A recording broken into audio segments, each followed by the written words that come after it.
Hey, what's going on, everybody? My name is Ottawan Williams. You're now tuned in to the 411 for your fantasy football. It's Thursday night, sitting back at home watching the Texans versus the Dolphins. I know you guys had to see that play right before halftime. Osweiler got sacked, fumbled that ball. Chuck Rule, as usual, framing teams up. I'm disappointed because I have Texans as my defense and my captain in the showdown on Draftkings. Oh well. Like I said, it's Thursday night, so be mindful of this recording. Things can change. Like I said, I'm here to bring you the 411 for your fantasy football. I know it's been a while since I did a video. I had a lot of technical difficulties going on. If you noticed the recordings previously where you'll watch the video, everything will be going fine, and then next thing you know, you see my body shaking like what the hell is that? So I contacted the company I get my software through to make these videos for you guys, and it's like I can't get any response. So I just upgraded the whole damn package. I'm hoping it works out a whole lot better. If so, you'll have more information that's on YouTube from me to help you with your lineups. And so right now, we're just going to get on with the show with Week 8 for your fantasy football on Draftkings and Fanduel. Play responsibly. If you think you have a gambling problem, I must get this out there. Dial 1-800-GAMBLER. That's 1-800-GAMBLER if you actually think you have a gambling problem. But anyway, we're going to give you 3 quarterbacks, 3 running backs, 3 wide receivers, 3 tight ends, 3 defenses. And what I've been beginning to do, well, you guys probably didn't see the videos because I didn't upload them because of the software problem. But I gave out sleepers. I'm also going to give out sleepers after I give you the lineup, the guys that I'm considering putting in my lineups for DraftKings and FanDuel, whether it's cash games or tournaments. I don't really look at who I should put only in tournaments and who I should only put in cash, because even if I play cash, I'm not just going to try to get at the bare minimum to cash out. I'm trying to get at the very top. That's what I want for all of us, to be in green lines and getting all that money. So let's start off with my quarterbacks. First, I have Andy Dalton of the Cincinnati Bengals going against the Tampa Bay Buccaneers. He's 62 on DraftKings, 7,800 on FanDuel. Now, Tampa Bay defense is the worst on his main slate. They are ranked 32 in pass DVOA and have allowed the most passing yards per game. The Bucs also allowed the most points per game, the 4th most yards per game, and the most fantasy points to quarterbacks. Now, this is too obvious for Andy Dalton and his weapons that he's going to have a hell of a game. He got pieces on offense. Starting off with A.J. Green, right there says a lot. My next quarterback I have is Mitchell Trubisky from the Chicago Bears versus the New York Jets. He's 61 on DraftKings, 7,700 on FanDuel. Now, he's going against a banged up New York Jets secondary, and Trubisky also isn't afraid to run, which solidifies his floor. If you saw the game last week, he ran for a touchdown, and then he had another run. Well, first of all, the touchdown run, it looked like he ran like 40 yards all the way back and somehow got in the end zone by scramble. This dude can scramble, man. He runs like he's afraid of his life, but he gets it in somehow. And that's the reason why I mainly want to play him, is because of his run game. I'm just afraid that he'll get hurt. That's my only fear, is when you have quarterbacks that's mobile. Last thing you want to do is start a quarterback that haven't had thrown any touchdowns, and all of a sudden they feel froggy, leap, and start running like 30-40 yards, and then get banged in the head, and then they're out with a concussion. So that's my only fear with a quarterback like that, we see that all the time with Cam Newton, but Cam Newton is Superman, so you're going to play him regardless. He get hit and he get right back up, dust his shoulders off like it ain't nothing.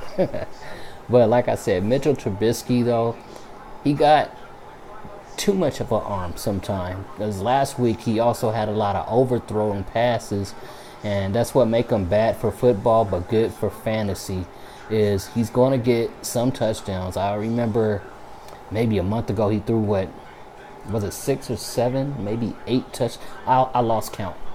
All I know is I was pissed because I had started Jordan Howard, and Jordan Howard got like 2-point-something fantasy points, if that.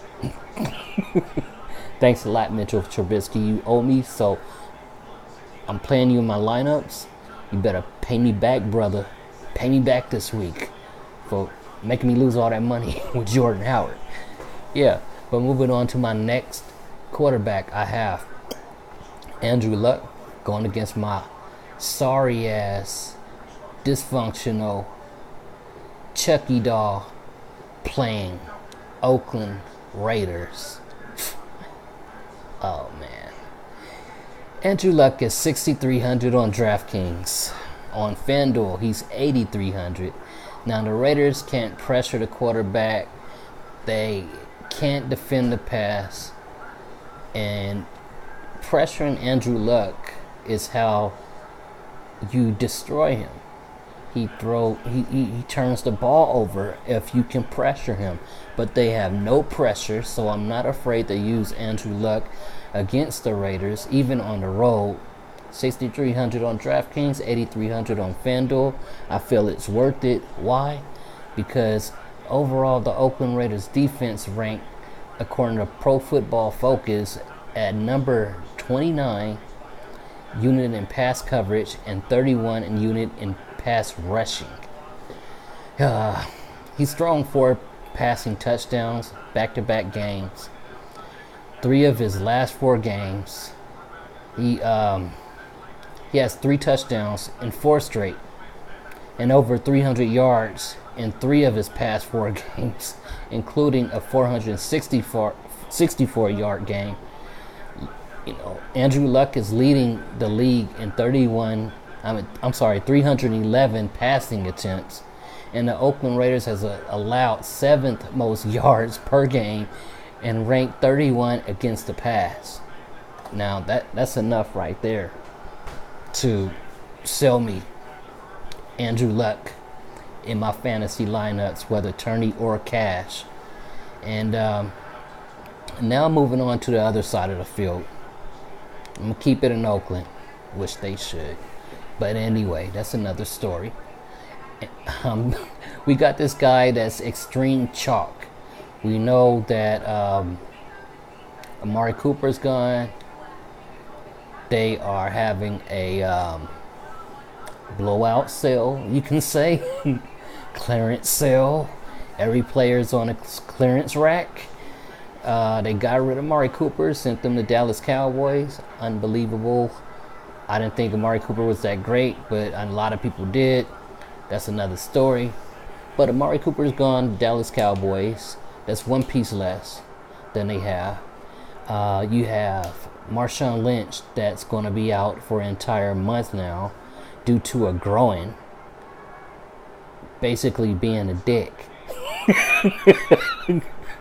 I'm just saying. I don't think Marshawn Lynch is coming back.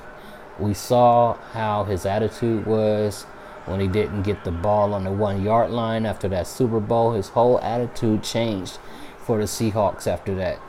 His whole attitude's changing for the Oakland Raiders after Derek Carr didn't give him that ball on the 1-yard line about 3 weeks ago. Then they go in, was it 2-3 weeks ago, something like that. Then they go out in London against his own team. He really wanted to shine against his own team, and they didn't put up nothing. Lynch didn't shine. He was just another dude out there on the field, and he didn't really play that much game. I think Jalen Richard actually got out there and was a beneficiary as well, as usual, as we've seen this past week. This past year. Even last year, he always been productive when he was on the field. So I always played Jalen Richard in my lineups, not just when he's chalk, but he's definitely good chalk for a reason this week with no Marshawn Lynch. I think he's retired, not just a month away or on IR. He's gone, man. It's going to be Jalen Richard's team. Chucky thinks otherwise. He's made a statement saying that Doug Martin is going to be the featured running back, but we all know Doug Martin can't catch the ball like Jalen Richard. He can hardly even run the ball like Jalen Richard. His days is over. Muscle hamster, man. Nah, bruh. Not anymore. Jalen Richard could be in line for additional touches after they see that Doug Martin's going to get like a 1 or 2 yard, maybe 3 yard gain. He averaged like 3 yards. But Richard got 37 targets, was ranked 10th, and his 31 catches is ranked 6th among running backs. He's a backup. Well, third stringer, if you want to call it. And Richard has 14 targets, and 13 of them were catches the past 2 games. Who do you play? Doug Martin or Jalen Richard? You say Doug Martin, you suck at fantasy, bruh. You never win it. Moving on. My next category I'm going to... Actually, wait. We got to finish up running back. All right, my next running back I have is James Conner versus the Cleveland Browns. That's right, James Conner is still in charge of the Pittsburgh Steelers backfield. He's 7,500 on DraftKings, 8,000 on Fanduel. Le'Veon Bell still hasn't reported to the Steelers facility, which caused him to lose now, check this out, $6.8 million because he disagreed with the contract of being franchise tagged. Ain't no damn way I'm going to turn down $6.8 million. Even though I don't feel like it's right, if I know I can walk after this season, I'm taking that money, man.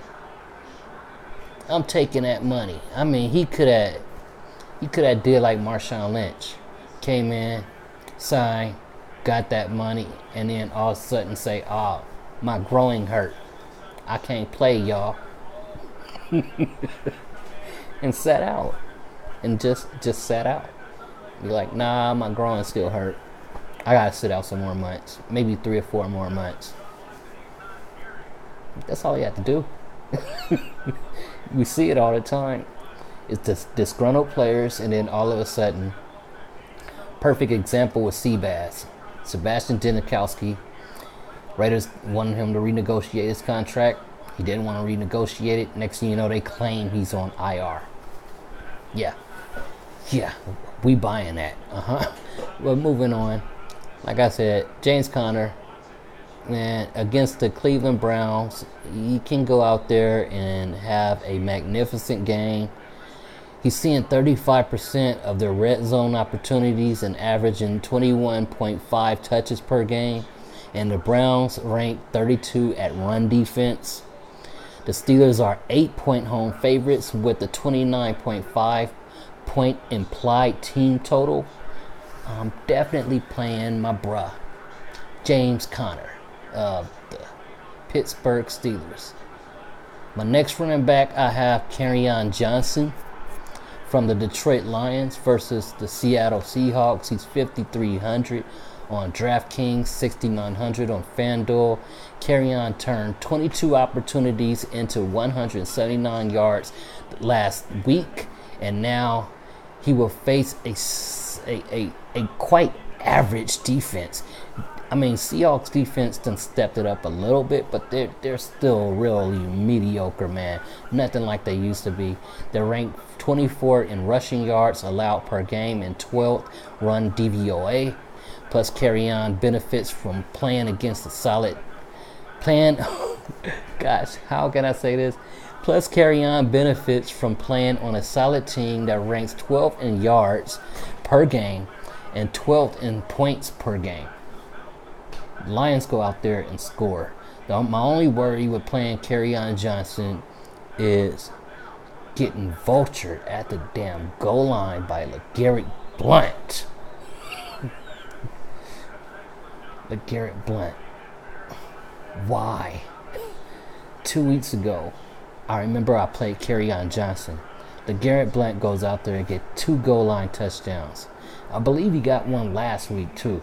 After Kerryon Johnson made all those yards, they tell him, sit down. We bring in LeGarrette Blount. LeGarrette Blount goes in and 2 steps his butt right in the end zone and screw my lineup up. Could have had another 6 points, man.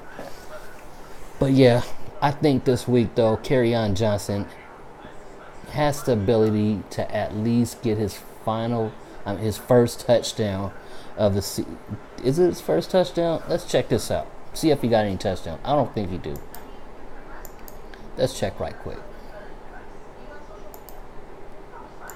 Carry on my wayward son. Everybody always sing that song when they mention him. It's catchy. Alright, let's see. He got 1 touchdown receiving. Okay. No, running.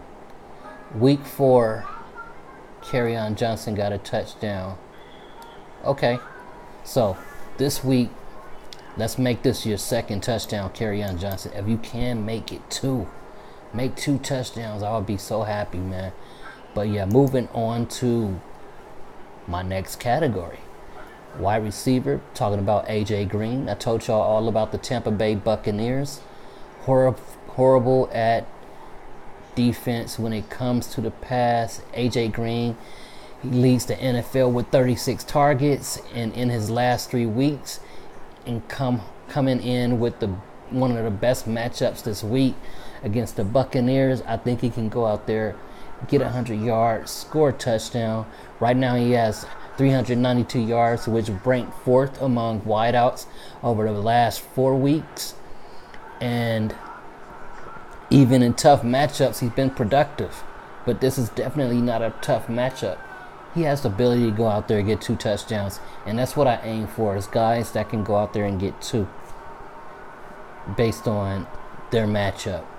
But this week, facing against the Buccaneers, teams allowed the most points, most yards, most fantasy points to quarterbacks, like I already said, and second most points to wideouts.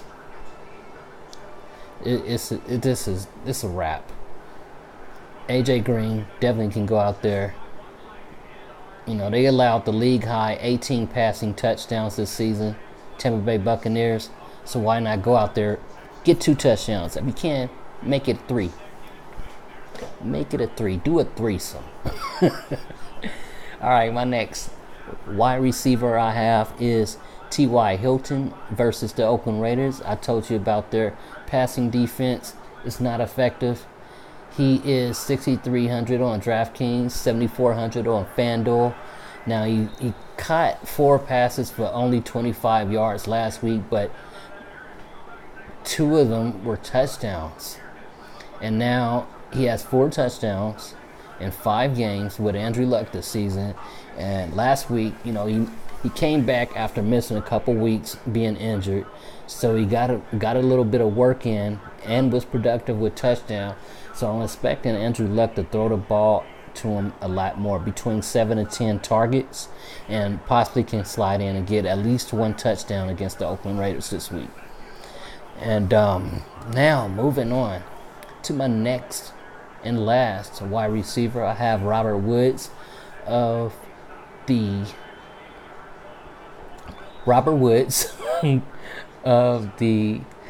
LA Rams, and they are facing the Green Bay Packers. He is 6,800 on DraftKings, 7,600 on FanDuel, and this is a very high implied total. Everyone is talking about this lineup on both sides of the field.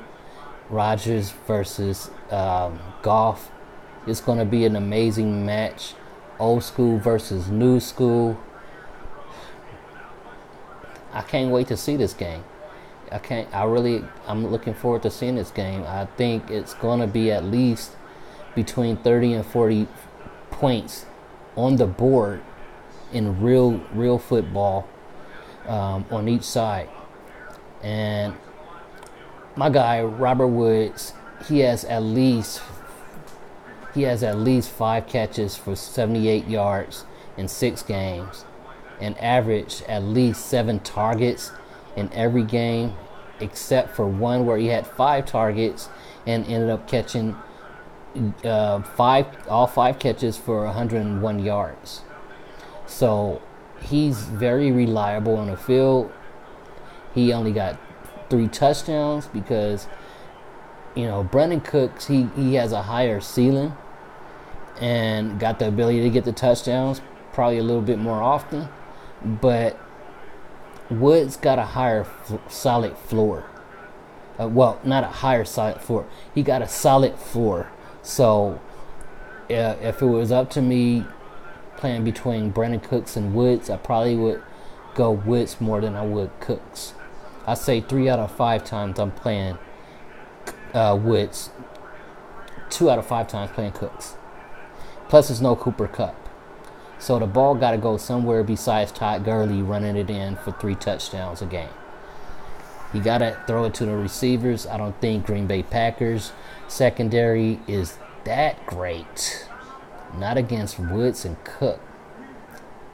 All right, moving on to tight end. I have C.J. Uzomah of the Cincinnati Bengals against the Tampa Bay Buccaneers. Now, if you pay attention every single video that I do, I mention this all the time too. I try to condense slates to games that I'm really interested in and focus on game stacks. So I'm sure it's obvious that I'm working on a game stack for Cincinnati Bengals and try to work in at least one guy from the Buccaneers. I'm not sure who it could be, maybe Godwin. But C.J. Uzomah, he's 3,500 on DraftKings. On Fanduel, he's 5,400. Now, this is a good matchup because Buccaneers really suck against the tight end. They allow more fantasy points per game to tight end position, and they're giving up 16 fantasy points per game. Not to mention the most passing yards, points per game, as I already said. Uzomah, he's cheap. He caught a touchdown in the red zone last week. I think he can go out there and do it again. My next tight end is Jared Cook from the Oakland Raiders versus the Indianapolis Colts. He's 5,000 on DraftKings, 5,900 on FanDuel. I know the price looks a little bit inflated, but you got to look at how he's been one of Derek Carr's main targets, even when they had Amari Cooper. I believe he's the only one that got more targets than Jalen Richard, actually. So Chucky is having them make more plays involving a tight end this year, I noticed. If you pay attention to every single Raiders game this past year, they target tight end a whole lot more than they have at least the past 5 or 6 years, I believe. But Jared Cook, he came down to earth the last 2 games, yeah, but it was targets out there. He just didn't do what Jared Cook was doing at first. But like I said earlier, no Marshawn Lynch, no Amari Cooper. He got to throw the ball to somebody. I know everybody's talking up Jordy Nelson, Martavius Bryant. I feel him and Seth Roberts, they might, besides Jalen Richard, that might be my cheap stack if I actually do put in a Raiders lineup. Derek Carr, Jalen Richard, Seth Roberts, Jared Cook on FanDuel. You can only play 4, but hey, that might work for me if I want to make a Colts stack and then do a hedge stack with the Raiders, play those 4 guys. That would be a very contrarian move, but still getting part of that chalky game right there. But moving on to my next and very last tight end that I'm considering is David Njoku of the Cleveland Browns versus the Pittsburgh Steelers. He's 4,600 on DraftKings, 5,700 on FanDuel. Now, Njoku and Mayfield, not comparing Mayfield to like Tom Brady or anything like that, but I vision like say Mayfield gets a whole lot better, or even like a Phillip Rivers, Antonio Gates. I can see these guys pairing up for years. David Njoku, Baker Mayfield, if they work out for the Browns, that might be who you select week after week because they got that chemistry ever since the preseason. I noticed that, man. So he caught another touchdown last week. You know, he has touchdowns back-to-back games, and the price is kind of low when you look at like Jared Cook, 5,000, 5,900, and past 2 games he ain't did that great. And Joko, the past 2 games, got a touchdown, 4,600, 5,700. Do the math. So I'm looking at playing him. He has 35 targets, 22 catches, and at least 50 yards in all 4 games with Baker Mayfield. And not only there's a safety there with value against the Pittsburgh Steelers. Not that great. They allow the 6th most passing yards per game and 3rd most fantasy points versus tight ends. So that's who I have right here. I'm going to go from the top to the bottom before I get to my sleepers. I have Andy Dalton, quarterback, Mitch Trubisky, Andrew Luck, running back, Jalen Richard, James Conner, Kerryon Johnson, wide receiver, A.J. Green, T.Y. Hilton, Robert Woods, tight end, C.J. Uzomah. I hope I'm not messing his name up. Jared Cook, David Njoku, and now, I forgot about my defense. I'm a defensive guy, and how I forget about my defense? And y'all didn't tell me nothing. Nah, I'm just playing. But yeah, defense. This week, I think I'm going to be streaming the Washington Redskins versus the New York Giants for obvious reasons. Issues with Odell Beckham beating up the sideline furniture. Well, he was happy this past week, but beating up the sideline furniture about 2 weeks ago on a Thursday night game. Hilarious. Because what he has holding him back is this guy. Eli Manning. That's all he do. He holds the ball like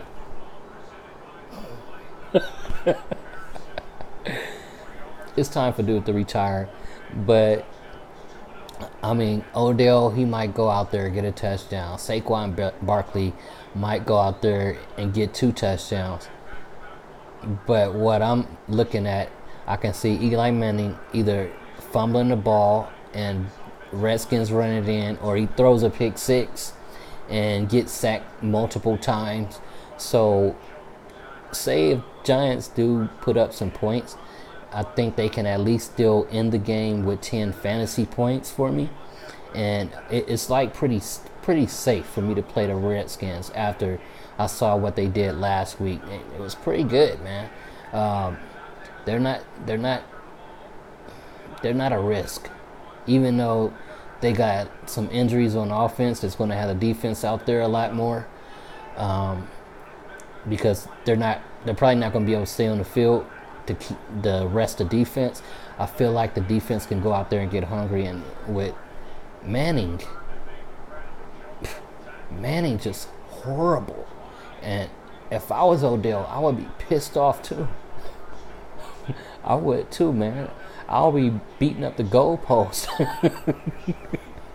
My next defense I have is the San Francisco 49ers versus the Arizona Cardinals. They're 2,500 on Draftkings, 3,900 on Fanduel. Now, I'm going back and forth, like, who should I play, 49ers or the Cardinals? Because both offenses are weak, but the Cardinals did fire their offensive coach. So I'm thinking maybe David Johnson might do a lot better. Fitzgerald might do a lot better. Even Josh Rosen. But I think it's going to take some time for the Cardinals to get it together with a brand new offensive coach. So I'm willing to play even the beat up Niners against them on the road. I It might be a risk, but I'm gonna think about it. They both horrible, but as far as I know, neither defense might not do good, and that might be the highest score game of the week. So I'm a rest my thoughts on either the 49ers or the Cardinals defense that I'm gonna play. But my very last defense is gonna be the Pittsburgh Steelers versus the Cleveland Browns. They're 2,300 on Draftkings, 3,900 on Fanduel. That's a free square this week, especially on Draftkings. They're 13th most expensive defense, and it's a mismatch because Mayfield, he might throw some interceptions or fumble the ball, but my main reason for playing the Pittsburgh defense is, Steelers ranked top 5 in both quarterback hurries with 86 and pressures 98 per Sports Info Solutions, and they also ranked 4th in adjusted sack rate according to Football Outsiders, while the Browns offensive line ranks dead last. Yeah, so Browns offensive line is not there, and that's the reason why you see Baker Mayfield screw up, and possibly the reason why Tyrod Taylor end up injured. So I'm definitely going to consider playing the Pittsburgh Steelers defense. And now I'm going to just get into my sleepers. I got one sleeper for each category. At quarterback, I think Case Keenum can go out there and do a fairly decent job with the pieces that he have at receiving, even though he don't have Royce Freeman out there. He got Lindsey, he got Booker at running back for short passes. The only thing I think can hold him back is the tight end. His tight end's not that great. Kansas City defense, I know a lot of guys are trying to screen them this week because they got some pieces coming back on defense, but at the beginning of the year, they didn't really look effective. I wasn't amazed with the Kansas City Chiefs lineup on defense. I don't know if it was probably some guys that was injured for like multiple weeks before the season started, but they weren't impressive. So I think Case Keenum can take advantage of that, and it's a rival game, AFC West, the Denver Broncos versus the Kansas City Chiefs. So I might play both guys on each side of the field, Patrick Mahomes and Case Keenum, on different lineups. But my next running back, if I consider playing the San Francisco 49ers defense, I'm definitely going to play this guy at running back that I feel like he's going to be a big beneficiary. Hopefully Matt Breida's not playing. I'm checking right now. He's questionable like every last week. Every last week he go out there and get injured. I just hope they let him sit for a couple weeks and let this other guy come in. His name is Raheem Mostert.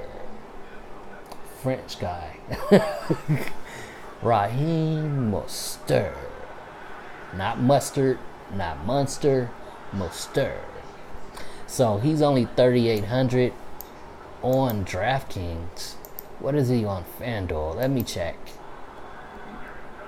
I was just thinking about this guy before I made the video. I was like, yeah, past 2 weeks, I watched a little bit of the Niner game, and he looked okay for a little backup cheap piece. Wow, on FanDuel, he's 5,600. I don't know, man. That price is too high. You need to cut it. But definitely on DraftKings, I'll consider him.